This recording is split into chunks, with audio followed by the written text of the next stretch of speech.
အားလုံးပဲမင်္ဂလာပါခင်ဗျာကျွန်တော်ဒီနေ့ကတော့ customer တွေတချို့ line ပေါ်မှာတော်တော်များများပြောနေကြတဲ့ဒီရကွန်ဦးကိုအနီရောင်လေးလိုချင်တာအဲ့လိုမျိုးပေါ့နော်အနီရောင်ခရမ်းရောင်အဲ့လိုမျိုးလိုချင်တာဆိုပြီးတော့လာပြီးဟိုဟာမှာကြတယ်ဗျအဲ့လိုအနီရောင်ဖြစ်အောင်ကသူကငကိုကလေးကသူ့မျိုးလိုက်ပြီးတော့အနီရောင်ဖြစ်တာမဟုတ်ဗျသူကဘယ်လိုဖြစ်လဲဆိုတော့သူကကျွန်တော်တို့တူးလာပြီးဥမာတချို့ဆိုခြံထဲမှာ original ညီတဲ့အားရှိတယ်ဘာလို့ညီတာလဲဆိုတော့သူကညီကြီးထဲမှာမဟုတ်ဘဲနဲ့သူညီကြီးအပြင်ဖက်ကိုနည်းနည်းထွက်နေတဲ့အပိုင်းသူလေရတဲ့အပိုင်းတွေပေါ့နော်ဥမာဒီဖက်ချက်ဆိုညီကြီးကဒီလောက်ပဲဟောဖြစ်ဥတွေကြီးလာတော့ဒီအပြင်ထွက်နေအဲ့ဒါသူကခရမ်းရောင်အနီရောင်ဖြစ်သွားတယ်ဗျဒီတိုင်းကျွန်တော်တို့ပုံမှန်ဒီအဖြူရောင်အဝါရောင်ဥတွေလဲသူကအိမ်ထဲမှာဥမာ၄၅ရက်လေရသွားပြီတပတ်လောက်လေရသွားတယ်သူကအကုန်လုံးပြောင်းနေကြဒီမနော်လွန်ဒီလွန်သူမျိုးလိုက်ပြီးတော့အနီအောင်ဖြစ်တာမဟုတ်ဗျာသူကဘယ်လိုဖြစ်လဲဆိုတော့သူကဒီလေနဲ့ထိတွေ့ပြီးတော့မှဒီကာလာပြောင်းသွားတဲ့သဘောပေါ့နော်တရားလေးဒီဖက်ဆိုမဖြစ်ဘူးဗျာလေတိတ်မရလို့ဒီဖက်ဆိုနည်းနည်းကြည့်အောင်တန်းနေအောင်နော်ဒီကိုရတယ်ဆိုဒီမှာခရမ်းရောင်အဲ့ဒါတွေကဒီအိမ်မှာပြန်ထားလိုက်ရင်သူကနည်းနည်းနွမ်းသွားပြီးဒီနွမ်းတဲ့ထက်သူကလေနဲ့နည်းနည်းတက်ပြုတ်သွားဆိုသူကဒီရောင်ဖြစ်သွားသူကဒီရောင်ကပိုချိုတယ်လို့ပြောတကယ်လဲချိုပါတယ်ဘာလို့လဲဆိုတော့သူကနည်းနည်းဟိုဖြစ်သွားတဲ့သူဒီနေအောင်တွေဒီလေတွေနဲ့ထိတွေ့ပြီးတော့ဟိုဖြစ်သွားတဲ့သူနည်းနည်းနွမ်းသွားတဲ့အဲ့လိုဖြစ်သွားတယ်တခြားဒီလိုဥတွေလဲဒီလိုအဲ့လိုသူကနည်းနည်းနွမ်းတဲ့ဥတွေတို့ကဖြစ်တယ်ဒါပဲလို့ကြည့်တယ်နော်ဒီအောင်လေးတွေသူကတပတ်လောက်ကိုယ်စီမှာတူးလာပြီးတော့တပတ်လောက်နည်းနည်းကြာသွားပြီဆိုတာနဲ့ဒီရောင်ဖြစ်သွားတယ်ဒီဥတွေကချိုတယ်ဆိုတော့သူကနည်းနည်းနွမ်းသွားလို့ချိုတာပေါ့နော်အဲသူက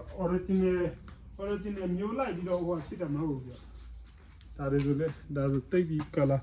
လာအရင်မပြောင်းသေးဘူးပေါ့နော်ကြားတယ်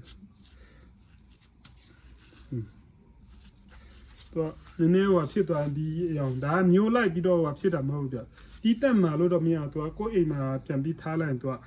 အရောင်ပြန်ပြောင်းသွားတာပေါ့နော်ဒီကောင်ဆိုကျွန်တော်တို့ဟိုတဲ့အဲ့လိုဟိုကတ်တွန်းကားထဲအဲ့လိုကောင်ဖြစ်နေ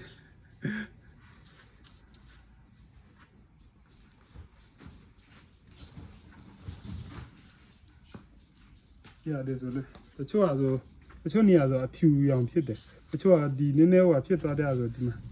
ပန်းရောင်ဖြစ်သွားဒီပန်းရောင်ခရမ်းရောင်ပေါ့နော်နီရောင်လို့လည်းပြောကြဒီမှာဆိုလည်းအဲ့လိုတော့ဥအစ်စ်တွေတူးလာလည်းပြပြီး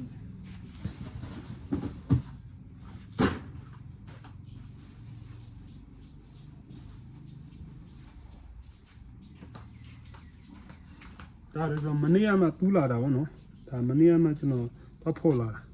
အရောင်မပြောင်းသေးဒါအစ်လက်ဆက်အဲ့ဒါကြောင့်သူကနည်းနည်းလက်ဆိုင်တော့အချိုနည်းနည်းပေါ့တယ်ဗျသူကအဲ့ဒါမင်းနေကြတာသူကအဲ့ဒါတီးတက်မျိုးနဲ့လာတာမဟုတ်ဗျသူကဥမာတချို့ကဒီမျိုးအနီရောင်ဒီအခွန်အနီရောင်မျိုးတွေပါတယ်ပြောနေကြလို့အဲ့လိုမျိုးမရှိပါဘူးဗျသူကဒီကျွန်တော်တို့ရဲ့ဒီအကျင်လေဟာနေနဲ့ထိတွေ့ပြီးတော့မှသူကကာလာပြောင်းသွားတာပေါ့နော်ဒီဟာဆိုလဲကျွန်တော်ဒီတစ်ပတ်လောက်ထားလိုက်သူကနည်းနည်းနွမ်းသွားရင်သူကနေပူထဲမှာမဟုတ်ဘဲနဲ့ဒီအရေးထဲမှာပေါ့နော်သူနည်းနည်းနွမ်းသွားပြီဆိုဒီအရေးခွန်ကဒီအပြင်ပိုင်းကြည့်လိုက်မတိတာဘူးဗျပြင်ပိုင်းကြည့်လိုက်အမဲရောင်ပေါ့ဒီနေ့မဲညင်းအရောင်ဖြစ်တယ်ဒါပေမဲ့အထဲကိုဒီလိုပုတ်ကြည့်လိုက်သူကအရောင်ကလာလေးပြောင်းနေဒီမျိုးဒါတော့ဒီအပြင် original ဟိုဟာနီလာတဲ့ဟာကျတော့ဒီတိုင်းပြန်ထားလို့ဆရာမလို့တဲ့ဟာကျတော့သူကဒီနေကြီးရဲ့အပြင်ဖက်ကိုနည်းနည်းထွက်နေတဲ့ဥတွေဆိုအဲ့လိုမျိုးဖြစ်တယ်ဗျဒီလိုအပြင်ထွက်နေတဲ့ဥဆိုတာ original နီတာပေါ့နော်ဒါမျိုးဆို original နီ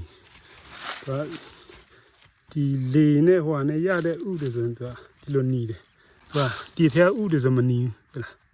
အချီ ဒီအပြင်ဖက်ရောက်နေတဲ့ဥတွေဆိုအနီရောင်တန်းနေဒီခရမ်းရောင်လို့လည်းပြောကြတာဟုတ်ပါဒီခွန်ကြည့်လိုက်ဒါအပင်နဲ့တွဲနေတော့နော်ဒါတူထားတဲ့ဟာမဟုတ်ဘူးဒီအပြင်ဒီလေနဲ့ထိတွေ့တဲ့အပိုင်းတွေဆိုတော့အနီရောင်ဖြစ်တယ်ဒီအထက်အဥတွေဆိုတော့အဝါရောင်ပဲဒီအဝါရောင်အဖြူရောင်ပဲဒီဟာဆိုလဲအပြင်နဲ့ထွက်နေပြင်ထွက်နေတဲ့ဟာဆိုအနီရောင်ဖြစ်ဒါဆိုလဲနည်းနည်းထွက်